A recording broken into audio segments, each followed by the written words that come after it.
In Affinity 3, how to use the urban camouflage filter effect.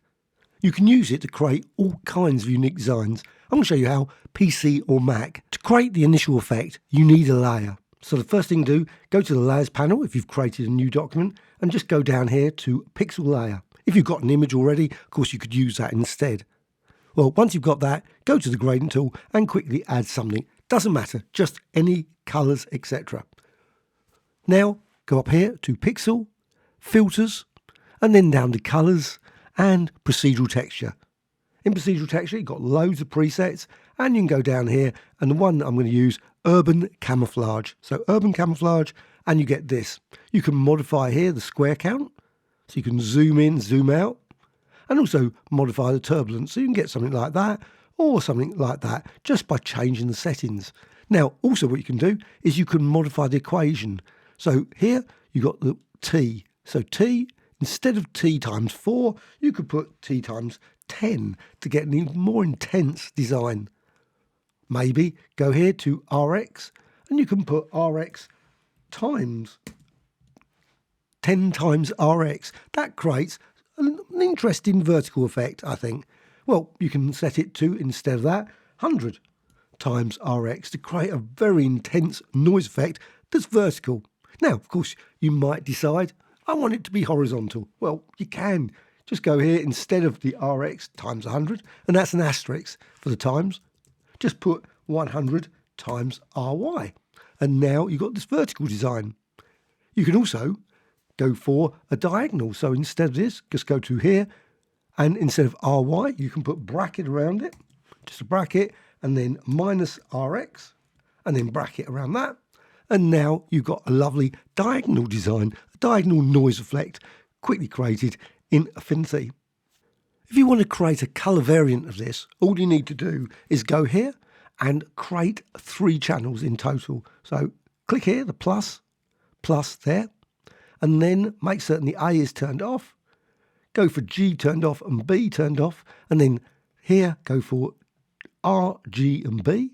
You've got this all the way through there, select that, and then paste that into these. And what you can then do is actually slightly modify these equations. So instead of 100 there for the red channel, and that's what they are, red, the green and the blue channels, you can put, say, 200 there. And as soon as you do that, you can see now you've got some colour into this. Maybe go here and put 150 for the green. And maybe go for the blue, keep it 100.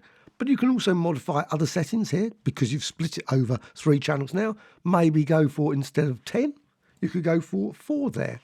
Or maybe go for, say, 6 in the other one. And you can create many colour variations, linear sort of noise effects, super quick using that equation. And of course, once you've created this, at any point, you can always go up here to the presets. Here's the presets here. You can always click here and create a preset and just save it, and then you can use it in future projects. If you apply the urban camouflage effect, well, once you've got it, you can always go back to Pixel, Filters, Colours, and then down to Procedural Texture.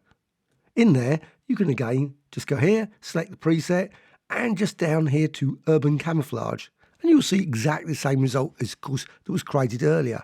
But also what you can do is you can modify the setting. Now, the original design has not been removed. So once you've applied this, you can always go up here to Pixel, Filters, and then go to Fade Procedural Texture. So select that, and then you get this lovely combination between the two. So you can change the value setting. You can also go for blend mode, so you can go through darken, maybe darker colour, colour dodge, overlay, etc. Just select one of them and then click apply. And then you've got a very unique camouflage effect. But also, of course, you can repeat this. So again, you can always go to Pixel, Filters, and then just down here to, again, Colours and Procedural Texture, and again, Urban Camouflage. So Urban Camouflage, just down here, and select that. And again, just modify the settings, maybe change the square count, and then click Apply. Exactly the same as before. You can go to Pixel, Filters, and then Fade Procedural Texture, and then you can blend between those as well. Again, change normal, maybe go for difference, maybe go for divide, etc. Once you have your design, you can also use the new Affinity 3 vector feature, Image Trace. You can turn this into a vector. Doesn't sound like it's going to do much, but what you can then do is you can modify the individual parts. So let's just go over here to Vector and Image Trace. So Image Trace, this straight away turns it into a vector design. You can modify the edge threshold and also curve. I'm setting it to 100 and click Apply. Once you've done that, you can see now you've got a vector and you can simply expand this out and you've got all the individual parts. Well, what you can do, you can go here and you can select them, and with them all selected, or select some of them. You don't need to select them all. And then click Effects. In Effects, you can go for a number of options, outlines, etc. But also go for 3D, which adds some interesting depth effects, something like that. You can also modify the radius. Now, it's not instant, might take a few seconds to process, but you get all kinds of unusual designs. You can also add profiles as well. So click Profile, maybe go for this one and just select that, and then you'll get that design instead. Once you're happy with it, click Close. And now what you can do is you can go to the top. Let's just go to the top here, right click, and then rasterize. And there you have it. Pixel layer created in Affinity. This design, of course, can be modified again and again, maybe again combined with the urban camouflage effect as well. So back to the urban camouflage. Now in urban camouflage, you can notice loads and loads of functions. There's one here, the noise one. There's also this one, DIRSC. Now, don't ask me what that means, but what you can do is you can make some variations of it. And the variation is as simple as just putting U in front of it. Just U. That's it. That's all you need to do. And now, if I move off that, you'll notice what happens. It's changed it. And you can find loads and loads of functions, all via, if you go up here to help, put in procedural texture, and then you'll find a long list. Virtually every single function has many variations. Some are very subtle. Some can be used to create really, truly unique variations of the original image there or effect. Now, what you can also do is you've got this var v equals. Now, you don't have to have just one variable in your equations. You can have multiple. Now, I don't know if there's a limit, but certainly you can have more than one. So what I'm going to do, I'm just going to select all of that up to the semicolon. After the semicolon, what you're getting, this part, the noise effect, is the actual end result. That needs to be turned into the red, green and blue. But the early part is the variable. And I can just copy it, just copy and paste. Just use the usual functionality and again paste this one in. Now I can have a variable v equals there, but obviously I want to change it to v1 instead, or v anything. Now once you've got that, you can then go to the actual part where it resolves the actual equation, and you can put some variations in there. So you might like to do, instead of v, you can put v minus v1. Now at the moment, of course, it's not going to do much. It's going to be some slight variation there, but the reason being, obviously V and V1 are the same at this point. Now what you can do is you can go here, and instead of RX in the V1, you can swap it, just put RY. Maybe put that the other way around, and as soon as you do that, you'll get this variation, and you can literally do thousands of variations, maybe make 3 or 4 variables with all kinds of variations between them.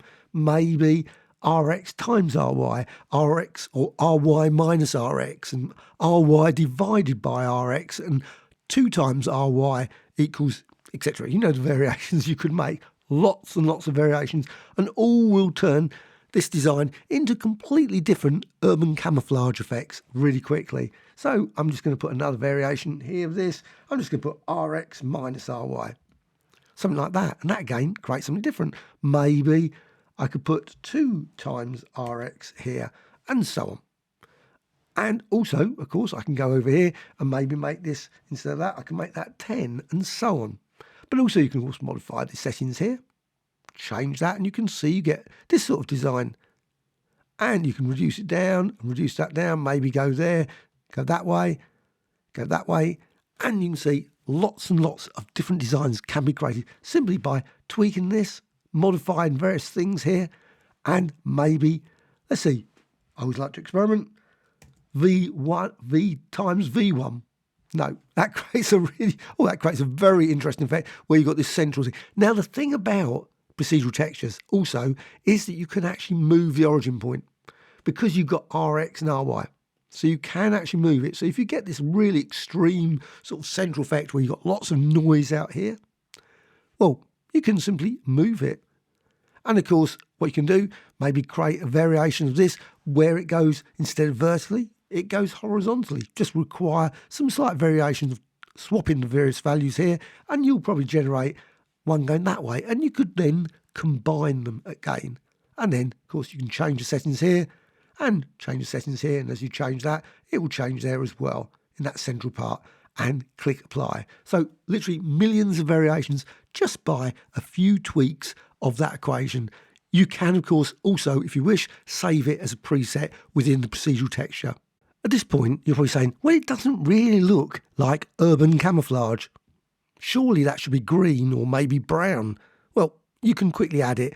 You could use adjustments, or maybe use my usual trick, which is just a rectangle. So go to rectangle shapes, just drag over there, and you can see the colour conveniently is set to green. You can change the colour here in the context toolbar and just set it to any colour you want, but green's a pretty good one, or maybe brown. Once you've done that, you've got your layer over here. You can always go to the layers and just change the blend mode, maybe go for colour burn, or maybe multiply, darken, or maybe simply go here and go to the opacity and just reduce it down. You've got a lovely green urban camouflage effect super quick. Another option, as mentioned, let's just remove that layer, is to go here and then go to pixel and then go to here, new adjustment layer, and just down here and maybe use HSL. Or maybe you want a very weird and garish one, you can always go for gradient map and just change the colour there, which is perhaps not very camouflaged, but you can, of course, modify this gradient. Maybe go here, change that, and maybe go for a slightly green effect there. And then, of course, over here, do exactly the same. So you can select that, and again, go for some green there, like that. And you've got very quickly a very interesting urban camouflage effect. And of course, there are other ones you can use, such as pixel. Go down to, again, new adjustment layer, and there's things like HSL as well as recolor. So recolor is another one. Again, you can modify the settings here just by dragging this along, changing the saturation, changing the lightness, maybe go like that way. And once you're happy with the settings, close it. And again, you've got a nice green, colourful urban camouflage effect that will be super useful for all kinds of purposes. Hope you found this of interest. Any questions or thoughts, please let me know in the comments below. Bye.